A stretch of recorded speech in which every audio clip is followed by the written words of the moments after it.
Au nom d'Allah, le clément et le miséricordieux, louange à Allah, paix et bénédiction sur notre maître Muhammad qui reste cher à notre mémoire, sur sa famille et ses nobles compagnons.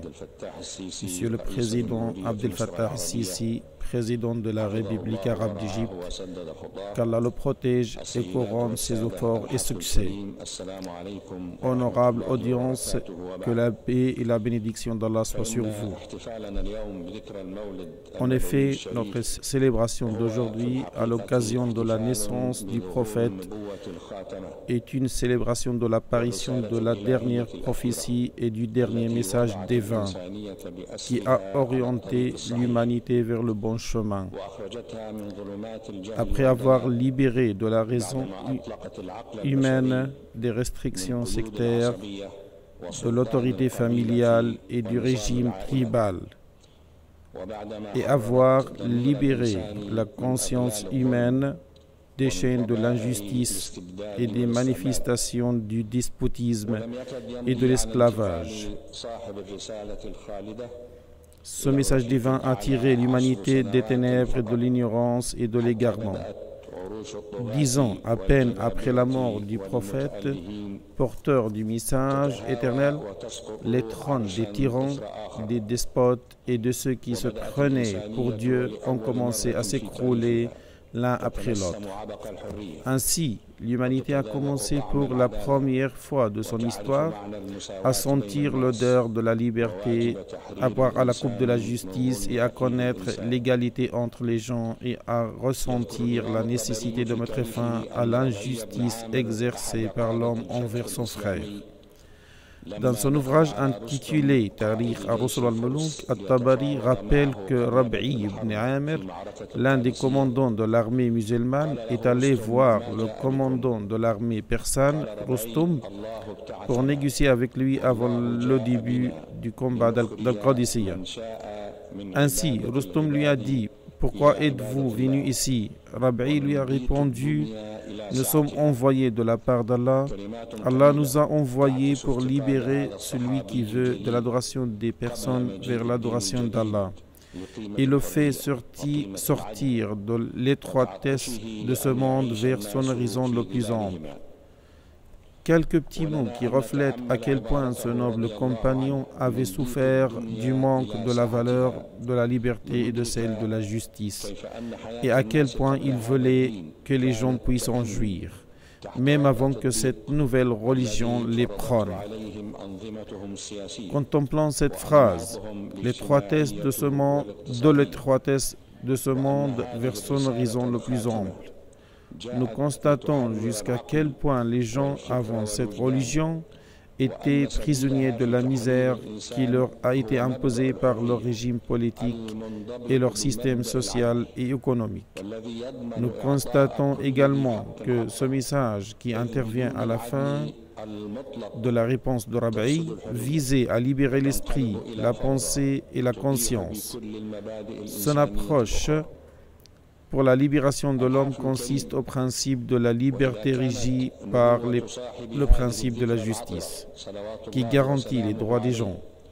En effet, faute de la justice absolue, la liberté sera gâtée et deviendra un chaos susceptible de renverser le reste des principes humains.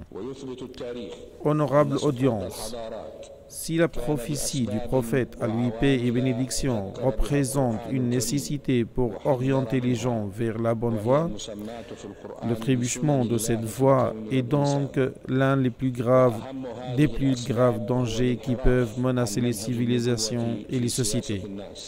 L'histoire témoigne que la chute des civilisations était provoquée par plusieurs raisons et facteurs contre lesquels le Coran avait mis en garde. Ceci sont les lois d'Allah dans son univers. La raison la plus importante de la chute des civilisations est bien la déviation de la voie prophétique des bonnes mœurs, qui sont le but ultime des messages prophétiques, et de la compassion envers toutes les créatures. À ce propos, le prophète, à lui paix et bénédiction, dit « Certes, je n'ai été envoyé que pour parfaire les nobles comportements. » Il dit encore « Je ne suis qu'une miséricorde offerte. » Aussi, Allah le Très-Haut dit « Nous t'avons envoyé comme miséricorde pour l'humanité. » Comme la déviation de la voie redressée par les prophètes pourrait se faire par le reniement de la religion et l'appel à l'athéisme et à la mécréance en Allah, ses anges, ses livres et ses messagers et le jour dernier, elle pourrait se faire d'autres manières encore plus destructives, comme l'égarement d'un groupe apparent dans l'imagination morbide, le fait de croire qu'ils se sont des gardiens des gens, des mandataires d'Allah sur la terre et les seuls qui sont capables de comprendre et d'interpréter la religion et ses prescriptions. Ce groupe ou bien ces groupes terroristes, quelle que soit leur méthode et leur nomination, partent d'une fausse conviction qui n'a aucun rapport avec Allah et son messager. Cette conviction consiste au fait que toute personne adopte une croyance différente de la leur sera mécréante et que la vie, le bien et l'honneur du mécréant soient violables. De tels groupes égarés ne viennent pas de paraître aujourd'hui, mais ils ont existé dans l'histoire musulmane comme dans toutes les autres religions et croyances.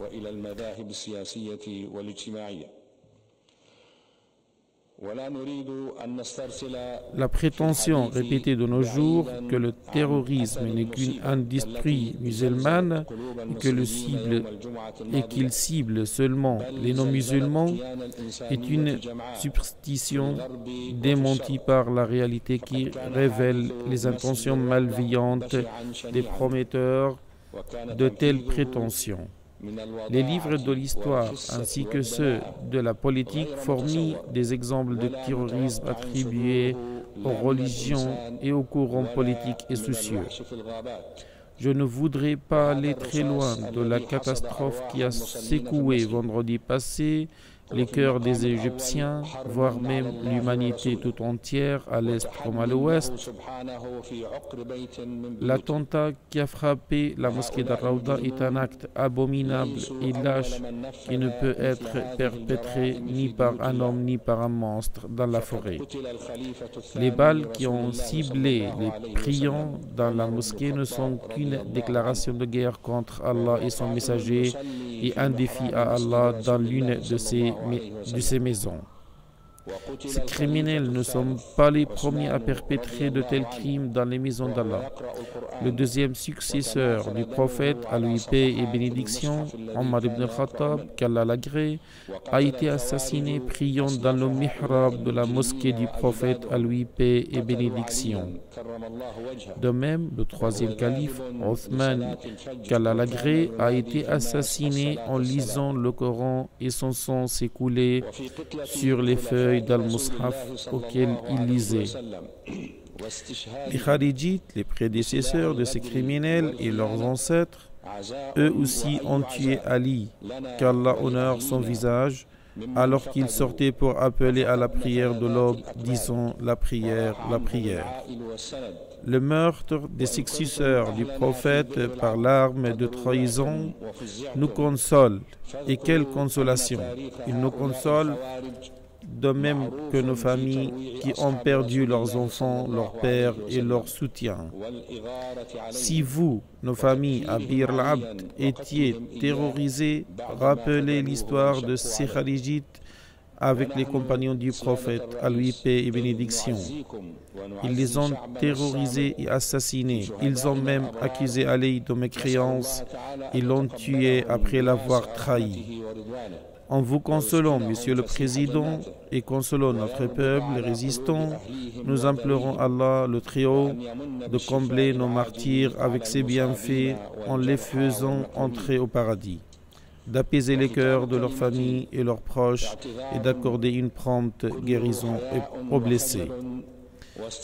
Ayant de la pudeur et de la timidité, je présente enfin mes sincères excuses au maître des prophètes et des messagers pour les actes abominables que ces ignorants, au cœur dur et dévié de la voie du prophète, avaient commis.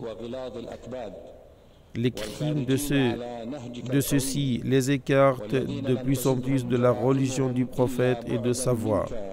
Excusez-moi, ô messager d'Allah, pour cette malfaisance et cette manipulation de votre message tolérant. Prochainement, ces personnes qui sèment le désordre sur terre et qui quittent la religion apprendront un jour quel sort funeste les attend quand ils seront privés de l'intercession du prophète lors du jour de la résurrection. Merci pour votre attention et que la paix et la bénédiction de Allah soient sur vous.